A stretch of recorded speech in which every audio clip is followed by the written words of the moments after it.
Hi everybody, welcome back to the course. Today we're going to talk about floating rate bonds. First we need to talk about linear pricing to solve one of the problems in the future though. So what is linear pricing? Linear pricing, suppose you have this thing you can buy, it has price P1, another thing you can buy, it has price P2, and this has a cash flow associated with it, C1 and C2. Then what linear pricing says that if you buy the security, I guess, which has cash flow C1 plus C2, so it gives you both of these, then the price of that should be equal to P1 plus P2. And so obviously this is um, so again, just like with anything, we're going to, in order to prove this principle, we would use our no arbitrage, and we would prove both from the buying and lending side, right? That the P1 plus P2, or like suppose you could buy this for a magical price Z, that's less than P1 plus P2. So then this helps prove that Z is greater than or equal to P1 plus P2. And then from the other side, we can prove that Z is less than P1 plus P2. Therefore, the price of this collection of portfolios is P1 plus P2. So a quick example would be, suppose you have a collection of cash flows, C1 at time equals 1 and C2 at time equals 2, Cn at time equals n. Then you can construct a sort of cash flow of all of these together, a big cash flow C, where you get paid C1 at t equals 1, and then you also get paid at C2 at t equals 2. So this is like a cash flow for all of them. And we can prove that the price of this big cash flow should just be equal to the price. The price of this should be P1 plus P2 plus dot dot dot plus Pn. Okay, so now let's talk about the floating rate bond, which is, I think, a very interesting application. So what is a floating rate bond? So a floating rate bond has a price F. That is what we're saying. So this is like forgot what the right term for it is, but this is the money that you get paid at the end. So after 10 years or after 20 years, you get paid F, and then again in a bond, you're getting paid every year or every 6 months, like a little amount, and then at the end you still get the original amount that you paid for it. So we don't know that the price of this bond is F yet. We're trying to price that, but we're trying to construct the price, right? So at the end we get paid F, and then in little increments we get paid something. So what do we actually get paid? So this is a floating rate bond. So what's interesting about a floating rate bond is that the amount you get paid every single 6 months or year is depending on the current interest rates. So in this sort of example, or in this market condition, the interest rates are constantly changing. So you have an initial interest rate R0, but then you have an interest rates R1, R2, all the way to Rn, and n, I guess, is the final day. And on this day you should get a payout of F, but then during each of these time periods you also get a payout R. So on R1 you get a payout R0 times F, and then on RK, for example, you get a payout RK minus 1F. So the F multiplied by the interest rate of the previous time period. So now we have to show that, or I claim that the price of this floating rate bond should be equal to F.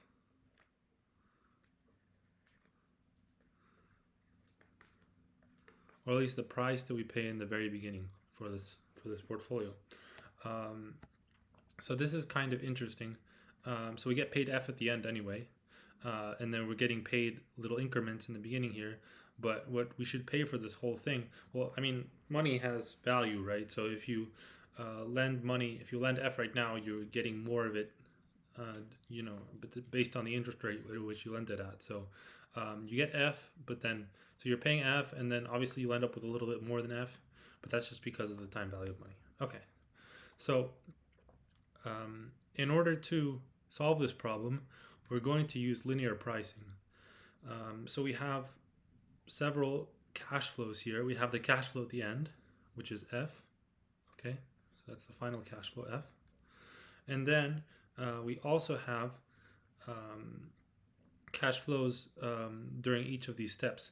So what I'm going to try to do is I'm going to try to price each of these individual things as separate portfolios, and then later I'm going to combine them all together to determine the price of the whole product as a whole. So let's draw the usual chart. We're going to try to balance one of these. So we're paying.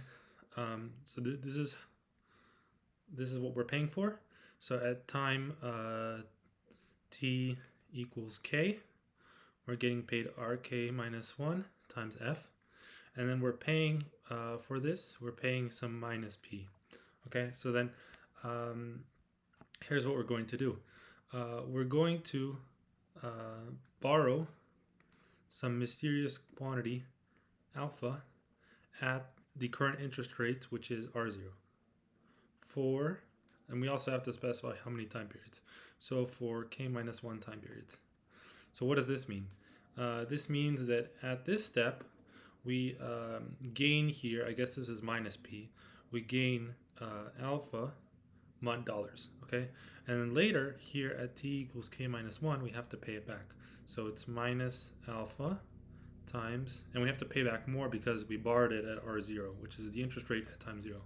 So 1 plus R0 to the power of k minus 1.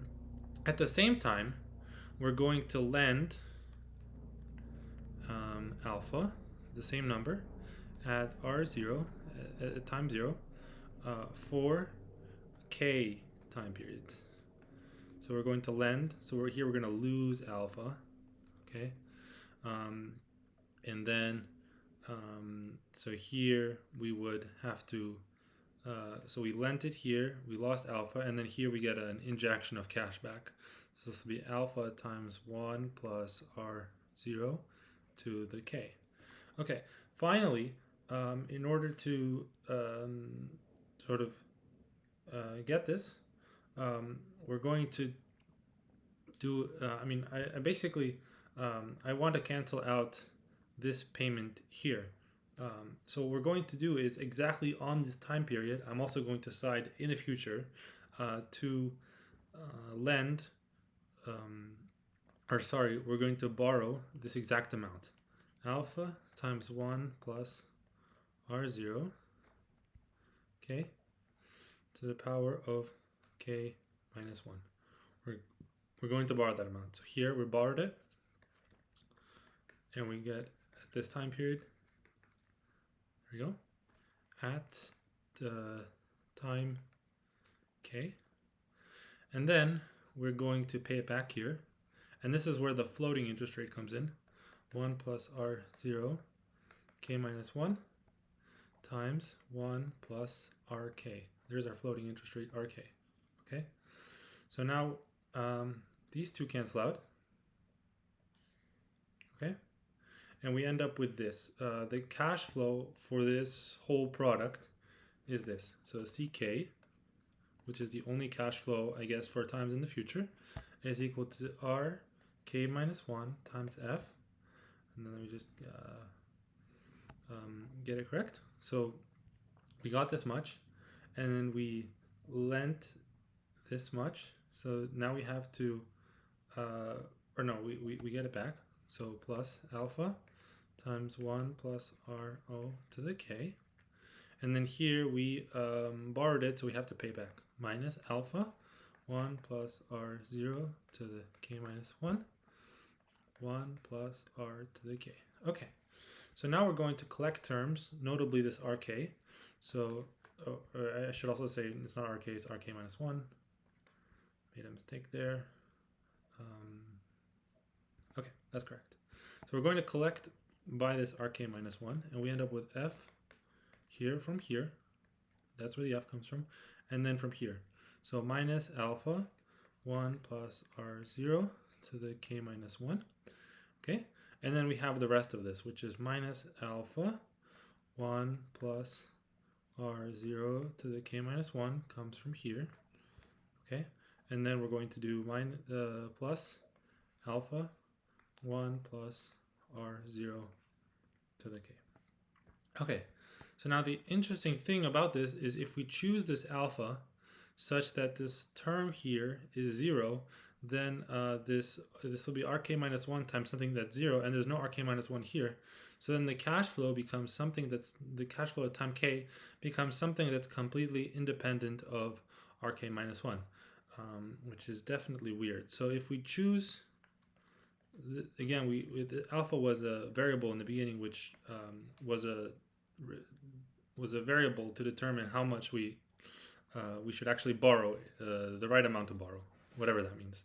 So we choose alpha to be equal to this, right? F over 1 plus r0 to the k minus 1. Then this whole term goes to 0, okay? And then here what we do is we can write this as 1 plus r0 to the k minus 1 times 1 plus r0, okay? And then this cancels out with, and this cancels out with this, and we just end up with this whole thing equaling alpha times, alpha, let me write it, alpha r0, 1 plus r0 to the k minus 1. So the cash flow at time k is equal to that lovely thing.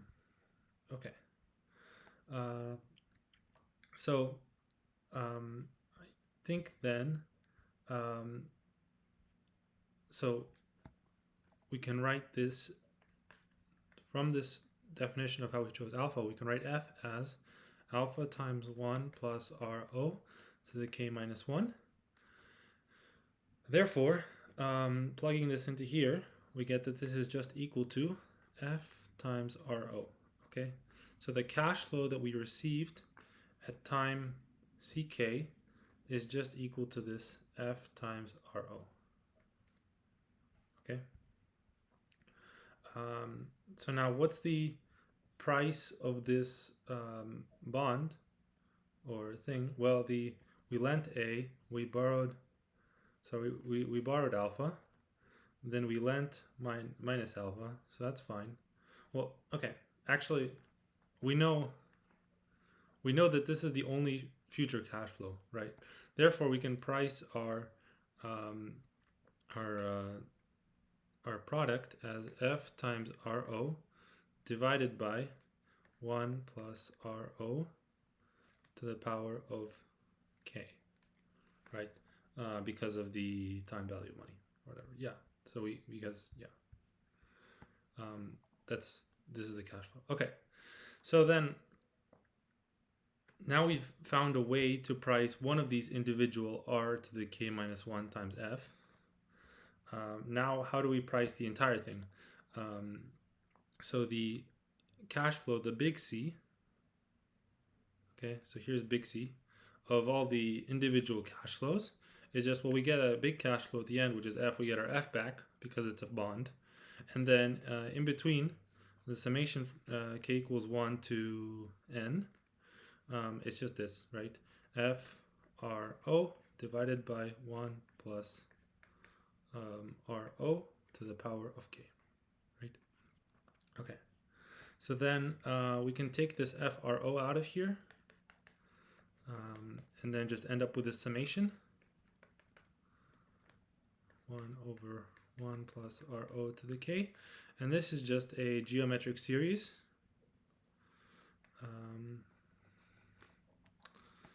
Right, so then FRO. So then you can prove, I mean, I forgot the formula for geometric series, but then eventually this cancels out. This is like some 1 minus something divided by 1 minus something. You multiply this out and all this cancels out, and you end up that this is equal to just f. So sort of what we expected or what we wanted in the first place. that the price of this floating rate bond is just equal to um, the the the payout you get at the end of the bond, right? So that even though we had this randomness from time to time, so at time k you have a random interest rate r, we've somehow managed to construct a portfolio in such a way that the randomness cancels out. Like we borrowed the exact amount we needed, and therefore um, that's how we end up with this